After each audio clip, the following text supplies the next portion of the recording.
Hi guys, Amy here. A common challenge that I wanted to touch on today that I find keeps people stuck in my career coaching clients and in life in general is the need to know how. We can call it a map or a path to success or a blueprint. We want to know, one, that our idea is going to work if we try, and two, we want to know not just that it's going to work, but we want to know how. Now, I do think it's actually a good practice to know that yes, it is going to work out because your mindset is going to influence your actions, and your actions end up creating your circumstances and or your life. But beyond that, the need to know how will keep us stuck, will keep you stuck, because there is actually no way to know how because you're going to create your path as you go. So you're going to discover it one step at a time. Thomas Carlyle says, go as far as you can see, and when he says, go as far as you can see, once you get there, you will be able to see further. And so going as far as you can see is sometimes just that first step, and it is having the courage to listen to yourself so that you can really hear yourself, believe in yourself, honor and yourself by accepting what it is you want, and then taking that first step, which oftentimes is an illogical action. So another thing that I really like to often say is let your intuition lead and let your logic follow. I speak a lot on fear versus intuition, and trust me, I have to remind myself of this same concept every day in different areas. Not really with career, that's an area that I have just always believed in myself, and so things work out. However, they don't always work out exactly the way that I wanted them to or the way that I think that they will. But they do work out in the way that is meant for me. And the reason is because I listen to my pull, my desire, whatever it is that is drawing me, that is getting my attention, that is sparking my curiosity, that I'm getting excited about. I pay attention,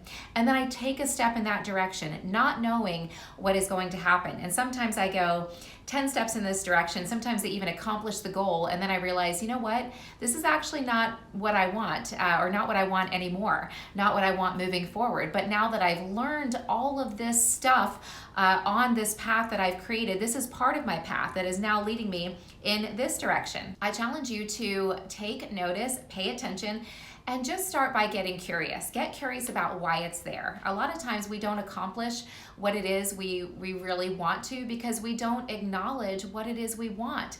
So you have to trust yourself by listening to yourself. And your intuition, your instincts are innate by definition, and they are there to keep you safe and keep you protected. So if your intuition is that powerful, where it can keep you alive, basically, couldn't it also be strong enough to point you in a direction that is meant for you?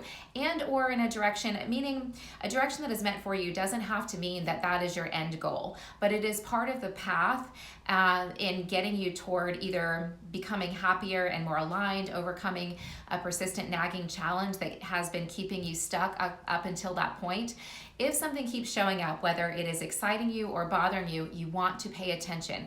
Go in that direction. Give the challenge, give the problem, give the goal some of your attention. That's your intuition, which you're going to feel through your emotions showing up to guide you. But a lot of times we ignore it. And I know it can be challenging.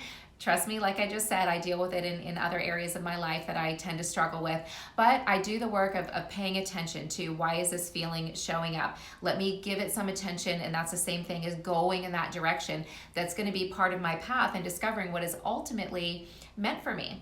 And I mentioned letting your intuition lead and letting your logic follow. Oftentimes that very first step, which again, all we need is to take the first step, and that is creating your path. You are then stepping onto your path and creating it as you go, which is really exciting. And also really the only way to grow and create change anyway.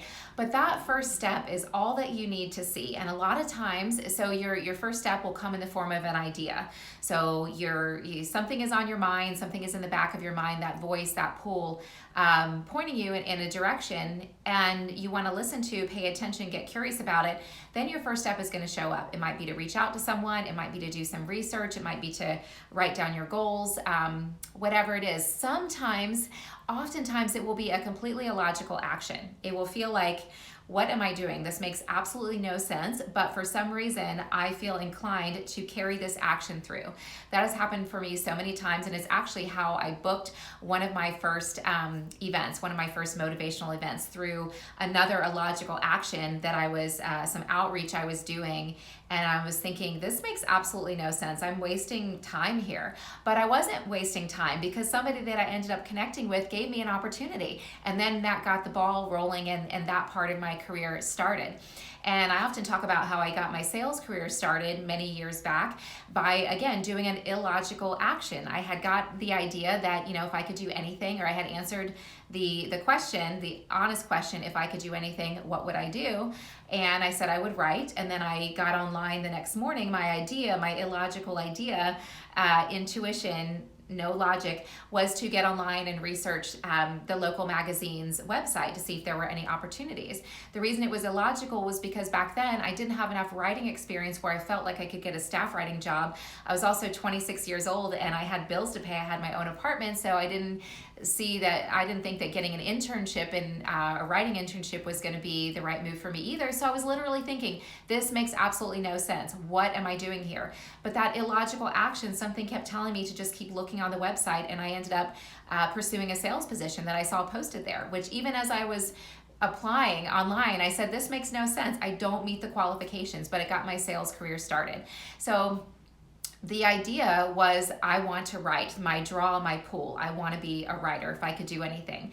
My blueprint, I created one step at a time, and it doesn't have to take you as long as it took me. Many, many, many years later, I wrote and published my first book and then my second book.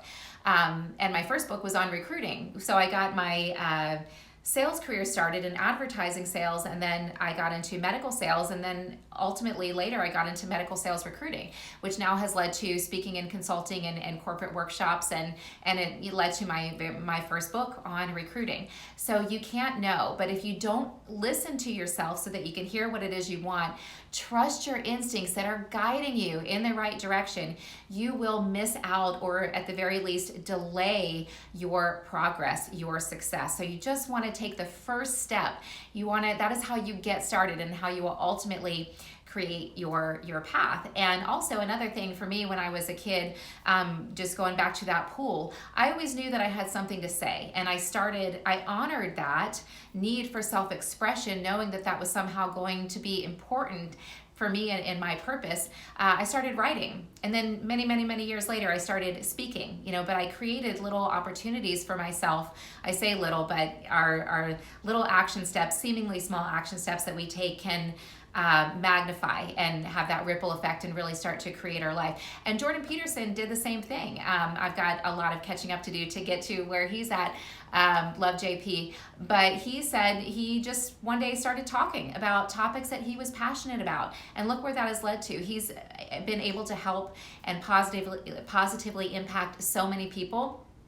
And the same opportunities are waiting for you, but you have to pay attention to what is calling you. And that is a way to honor and accept yourself. And if you're ignoring that, you will feel unhappy, you will feel unaligned. And the main reason is because you're not accepting yourself by listening to what you really want and then trusting that it is important.